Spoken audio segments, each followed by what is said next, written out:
وہ سجدوں کے شوقین غازی کہاں ہے، زمیں پوچھتی ہے نمازی کہاں ہے، زمیں پوچھتی ہے نمازی کہاں ہے۔ چلو آؤ کرتے ہیں توبہ کے سجدے، بہت تشنگی سے توجہ کے سجدے، مسیحا کے آگے مداوا کے سجدے، ندامت سے سرخم شکستہ سے سجدے، رضا والے سجدے، وفا والے سجدے، عمل کی طرف رہنما والے سجدے، سراپا ادب ارتجا والے سجدے، بہت عاجزی سے حیا والے سجدے۔ الحمد للہ رب العالمین، والصلاة والسلام علی سید الانبیاء والمرسلین وعلی آلہ واصحابہ اجمعین، اما بعد۔ اللہم صلی علی سیدنا مولانا محمد وعلی آل محمد وبارک وسلم۔ محترم ناظرین حضرات، السلام علیکم ورحمۃ اللہ وبرکاتہ۔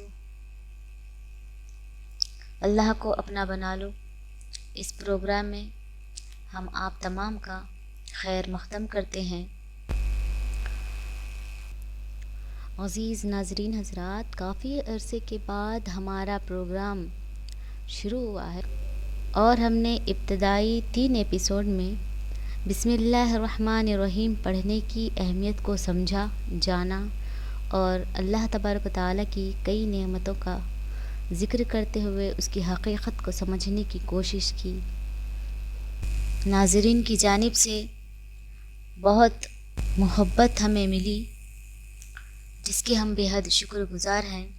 ناظرین، ابھی ہم جو بات کرنے والے ہیں کہ اللہ تبارک و تعالیٰ نے ہمیں مسلمان گھرانے میں پیدا کیا، اور دوسری بات یہ کہ ہم جو کلمے کا اقرار کر کے ایمان کے دائرے میں داخل ہوتے ہیں اور مسلمان کا لقب ہمیں جب ملتا ہے، وہ یہ کہ ہم زبان سے اس بات کا اقرار کریں اللہ تبارک و تعالیٰ کے علاوہ کوئی بھی عبادت کے لائق نہیں ہے، پیارے نبی صلی اللہ علیہ وسلم اللہ تبارک و تعالیٰ کی جانب سے بھیجے گئے آخری رسول ہیں، اور ساتھ ہی ہمیں اس بات کا اقرار ہی نہیں کرنا بلکہ دل سے اس کو تسلیم بھی کرنا ہے، ہمیں اس پر یقین بھی رکھنا ہے۔ ہم آج کلمہ کی حقیقت کو سمجھیں گے، کلمے کے کلمات جو ہیں اس کی حقیقت کو، اس کی اہمیت کو سمجھنے کی کوشش کریں گے۔ اللہ تبارک و تعالیٰ نے پیارے نبی صلی اللہ علیہ وسلم کو رسول برحق بنا کر بھیجا۔ پیارے نبی صلی اللہ علیہ وسلم کو اللہ تبارک و تعالیٰ نے ساری دنیا کے انسانوں کے لیے رسول بنا کر بھیجا، نہ صرف انسان بلکہ جنات، بلکہ اللہ کے رسول صلی اللہ علیہ وسلم پوری کائنات کے نبی ہیں۔ دونوں عالم کے لیے اللہ کے نبی صلی اللہ علیہ وسلم کو رحمت بنایا گیا۔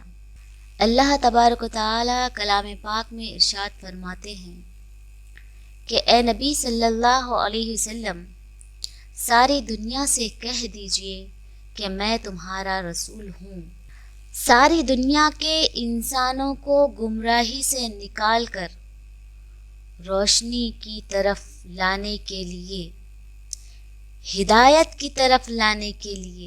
کتاب انزلناہ الیک لتخرج الناس من الظلمات الی النور، لوگوں کو اندھیرے ظلمت سے نکال کر روشنی میں لے آئے۔ پیارے نبی صلی اللہ علیہ وسلم قیامت تک کے تمام انسانوں، جنات، حیوانات، نباتات، جمادات، حتیٰ کہ فرشتوں پر بھی رسول بنا کر بھیجے گئے۔ آپ احادیث مبارکہ میں پڑھتے ہوئے بھی آئے ہوں گے، سنتے ہوئے بھی آئے ہوں گے۔ علماء اکرام خطابات میں ذکر کیا کرتے ہیں، بتایا کرتے ہیں کہ جانوروں کو بھی پتہ ہے کہ یہ اللہ کے نبی، اللہ کے رسول ہیں۔ جیسا کہ ایک واقعہ ہم آپ کو سناتے ہیں، حجۃ الوداع کے موقع پر پیارے نبی صلی اللہ علیہ وسلم اونٹ کو ذبح فرما رہے تھے، اور یمن سے حضرت علی رضی اللہ تعالیٰ عنہ 100 اونٹ لے کر آئے تھے۔ وہ اونٹ گردن جھکائے ہوئے کھڑے تھے۔ پیارے نبی صلی اللہ علیہ وسلم ذبح فرما رہے تھے، تو اس موقع پر اونٹ جو ہے رسیاں تڑوا تڑوا کر آگے بھاگتے ہوئے آ رہے تھے کہ پہلے میں ذبح ہو جاؤں، میں ذبح ہو جاؤں۔ وہ اونٹ دیکھ رہے تھے کہ آگے جو گیا وہ ذبح ہو گیا، لیکن یہ جاننے کے بعد بھی وہ اونٹ اپنے آپ سے رسیاں تڑوا کر آپ صلی اللہ علیہ وسلم کے آگے آ رہے تھے کہ آپ صلی اللہ علیہ وسلم کے ہاتھ پر ذبح ہو جائیں۔ جانوروں کو بھی پتہ ہے کہ یہ رحمت دو عالم صلی اللہ علیہ وسلم ہیں۔ حضرت علی رضی اللہ تعالیٰ عنہ فرمایا کرتے تھے، جب پیارے نبی صلی اللہ علیہ وسلم درختوں کے پاس سے گزرتے تو درخت ہو یا پتھر ہو تمام کہتے السلام علیکم یا رسول اللہ صلی اللہ علیہ وسلم۔ سبحان اللہ، سبحان اللہ۔ بے جان درخت بھی جانتے ہیں، بے جان پتھر بھی جانتے ہیں کہ یہ کون ہستی ہے۔ یہ پروردگار دو عالم کی جانب سے بھیجے گئے سرکار دو عالم، رحمت دو عالم صلی اللہ علیہ وسلم ہیں۔ یہ بے جان پتھر بھی جانتے ہیں، یہ بے جان درخت بھی جانتے ہیں۔ آپ صلی اللہ علیہ وسلم کی خدمت میں ایک دفعہ ایک بدوی شخص آیا اور اس نے کہا کہ کیا آپ ہی ہیں جو نبوت کا دعویٰ کرتے ہیں؟ آپ صلی اللہ علیہ وسلم نے فرمایا جی ہاں۔ اس بدو شخص نے آپ صلی اللہ علیہ وسلم سے کہا، اگر میں نے آپ کی قوم کے ساتھ معاہدہ نہ کیا ہوتا تو میں آپ کو قتل کر دیتا، نعوذ باللہ۔ جب اس کی یہ گستاخی دیکھی حضرت عمر رضی اللہ تعالی عنہ نے تو غصے میں آتے ہیں اور کہتے ہیں یا رسول اللہ صلی اللہ علیہ وسلم، آپ کہیں تو میں ابھی اس کی گردن کو اڑا دوں۔ آپ صلی اللہ علیہ وسلم نے فرمایا اے عمر صبر کرو، صبر کرو، تمہیں پتہ ہے درگزر کرنا نبوت کی شان ہے۔ پیارے نبی صلی اللہ علیہ وسلم نے اس بدو شخص سے کہا، اے میرے بھائی، آپ میری مجلس میں بیٹھ کر میرے ساتھ ہی بدتمیزی کر رہے ہو، بے اکرامی کر رہے ہو، یہ آپ کے لیے مناسب نہیں ہے، یہ بات آپ کے لیے مناسب نہیں ہے۔ پیارے نبی صلی اللہ علیہ وسلم کی اخلاق حسنہ، آپ کے اخلاق سے بڑے بڑے کافر اسلام لے آئے۔ آپ صلی اللہ علیہ وسلم کے اخلاق سے ہر کوئی متاثر ہوا۔ آپ صلی اللہ علیہ وسلم کے جو اخلاق ہیں، آپ صلی اللہ علیہ وسلم نے جو اپنی امت کی تربیت کی، کیا وہ اخلاق، وہ تربیت ہمارے میں دکھائی دیتی ہے؟ آپ صلی اللہ علیہ وسلم کی شان، آپ صلی اللہ علیہ وسلم کے اخلاق، آپ صلی اللہ علیہ وسلم کا مرتبہ، آپ صلی اللہ علیہ وسلم دونوں عالم کے لیے رحمت اور ہم ان کے امتی۔ تو اب یہ سوچیں کہ ہمارے کردار کیا ایسے ہیں کہ کہیں سے یہ لگتا ہے کہ ہم اتنے عظیم الشان عظیم المرتبہ رکھنے والے نبی کی امت میں سے ہیں۔ ایک اور واقعہ ہمیں یاد آ رہا ہے کہ عرب میں لوگ ایک جانور کھاتے ہیں جس کا نام ہے گوہ۔ وہ دیکھنے میں لمبا جانور ہوتا ہے۔ ایک شخص کے پاس مردہ گوہ تھی جو مر چکی تھی۔ اب وہ شخص کیا کہ اس مردہ گوہ کو پیارے نبی صلی اللہ علیہ وسلم کے سامنے پھینکتا ہے اور کہتا ہے جب تک یہ مردہ گوہ آپ کے رسول ہونے کی گواہی نہیں دے گی میں بھی اس وقت تک آپ کو اللہ کا رسول نہیں مانوں گا۔ وہ جانور مر چکا تھا اور اس آدمی کو یقین تھا، اس شخص کو یقین تھا کہ یہ مردہ کبھی بول نہیں سکتا اور مردے بات نہیں کرتے، نہ ہی مردے میں واپس جان آتی ہے۔ تو اس کو اس بات کا یقین تھا کہ آپ صلی اللہ علیہ وسلم یہاں پر غلط، نعوذ باللہ، غلط ہو جائیں گے۔ اس وقت نے کھیل کھیلا، مردہ گوہ کو آپ کے سامنے رکھ کر کہتا ہے کہ جب تک یہ مردہ گوہ اس بات کی گواہی نہیں دے گی کہ آپ اللہ کے رسول ہیں میں بھی اس وقت تک ہرگز نہیں مانوں گا۔ آپ صلی اللہ علیہ وسلم نے فرمایا یا ذب، عربی میں گوہ کو ذب کہتے ہیں۔ جب آپ صلی اللہ علیہ وسلم نے اس مردہ گوہ کو مخاطب فرمایا یا ذب، گوہ نے فوراً کہا لبیک و سعدیک یا رسول اللہ صلی اللہ علیہ وسلم، میں حاضر ہوں اے اللہ کے رسول صلی اللہ علیہ وسلم۔ سبحان اللہ۔ پھر آپ صلی اللہ علیہ وسلم نے سوال کیا تو کس کی بندگی کرتی ہے؟ مردہ گوہ جو شکار شدہ ہے، جو مر چکی ہے، وہ جواب دیتی ہے میں اس کی عبادت کرتی ہوں جس کا عرش آسمانوں میں ہے اور سلطنت زمین میں ہے۔ اور آگے کہتی ہے جس نے سمندروں میں راستے بنائے ہوئے ہیں، جس کی رحمت جنت میں ہے اور عذاب جہنم میں ہے۔ پیارے نبی صلی اللہ علیہ وسلم نے آگے سے پھر اس مردہ گوہ سے سوال کیا کہ میں کون ہوں؟ تو گوہ جواب دیتی ہے انت رسول رب العالمین وخاتم النبیین، آپ اللہ کے رسول ہیں، خاتم النبیین ہیں، مطلب آپ کے بعد کوئی نبی نہیں آئے گا، آپ کے بعد نبوت کے سارے سلسلے ختم، آپ کے ماننے والے کامیاب ہوئے اور نہ ماننے والے ناکام۔ عزیز ناظرین حضرات، اللہ تبارک و تعالیٰ نے آپ صلی اللہ علیہ وسلم کو قیامت تک کے انسانوں کے لیے نبی بنا کر بھیجا۔ آپ کو ممتاز نبوت ملی۔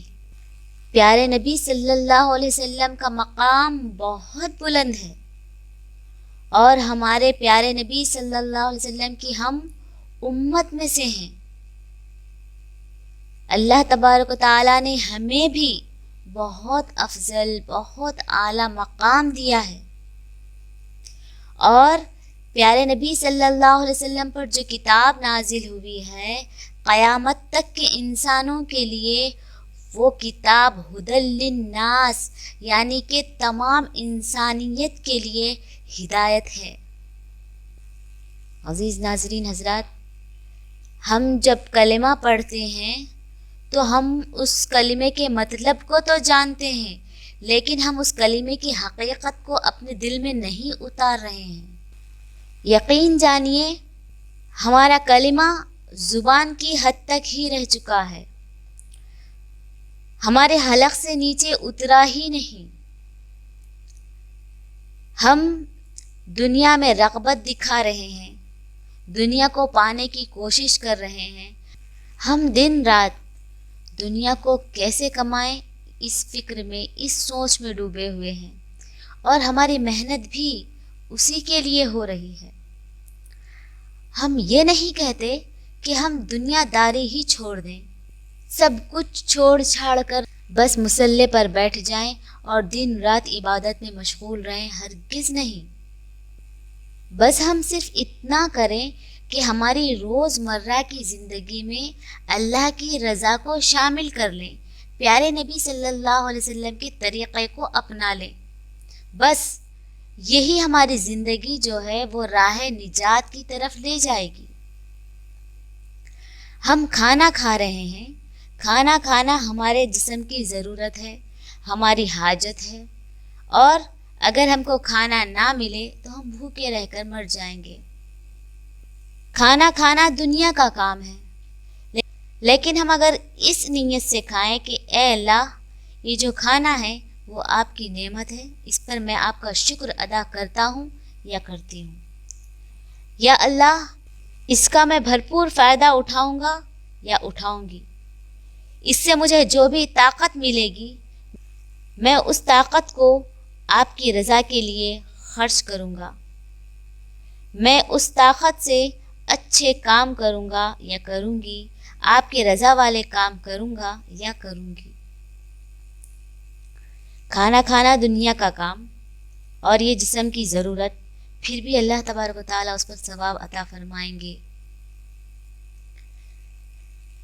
جب ہم صبح اٹھیں تو دعا کریں کہ یا اللہ میرے دن کو عافیت سے گزارنا اور گناہوں سے بچانا، اور مجھ سے اپنی رضا والے کام کروانا، اور مجھے اپنے اچھے کاموں کے لیے، دین کے لیے چن لینا۔ ہم کوئی بھی کام کریں ایمانداری سے کریں، دیانت داری سے کریں، سچ بولنے کی کوشش کریں، جھوٹ نہ بولیں، چغلی نہ کریں، غیبت نہ کریں، کسی کے لیے بدگمانی نہ رکھیں، کسی سے بدظن نہ ہو، کسی کو اپنے ہاتھ یا زبان سے تکلیف نہ دیں، کسی کے لیے سخت لہجے کا استعمال نہ کریں، اپنے لہجے کو نرم رکھیں، کسی کی دل شکنی نہ کریں، اور نمازیں پڑھیں تو اللہ کی رضا کے لیے، اس کی خوشنودی حاصل کرنے کے لیے پڑھیں۔ ہمارے دل اور دماغ میں تکبر یا ریاکاری کو ہرگز جگہ نہ دیں۔ عزیز ناظرین حضرات، ہمیں لگتا ہے ہماری بات طویل ہوتی جا رہی ہے، جبکہ ہم آج بات کرنے والے تھے کلمے کے حقیقت کے بارے میں۔ انشاءاللہ ہم اپنی بات کو جاری رکھیں گے، کل انشاءاللہ اسی مضمون پر ہم گفتگو کریں گے۔ اجازت دیجیے ناظرین، اور آپ تمام کا میں بہت شکریہ ادا کرتی ہوں کہ آپ لوگوں نے ہمیں بہت محبت سے نوازا، اور دعاؤں کی درخواست بھی کرتی ہوں کہ آپ ہمیں دعاؤں میں یاد رکھیں۔ اللہ تبارک و تعالی ہم تمام سے اپنی رضا والے کام کرائے۔ ہم دعا کرتے ہیں کہ اللہ تعالی ہم تمام کو کہنے اور سننے سے زیادہ عمل کی توفیق عطا فرمائیں۔ آمین ثم آمین۔ السلام علیکم ورحمۃ اللہ وبرکاتہ۔ وہ سجدوں کے شوقین غازی کہاں ہے، زمیں پوچھتی ہے نمازی کہاں ہے، زمیں پوچھتی ہے نمازی کہاں ہے۔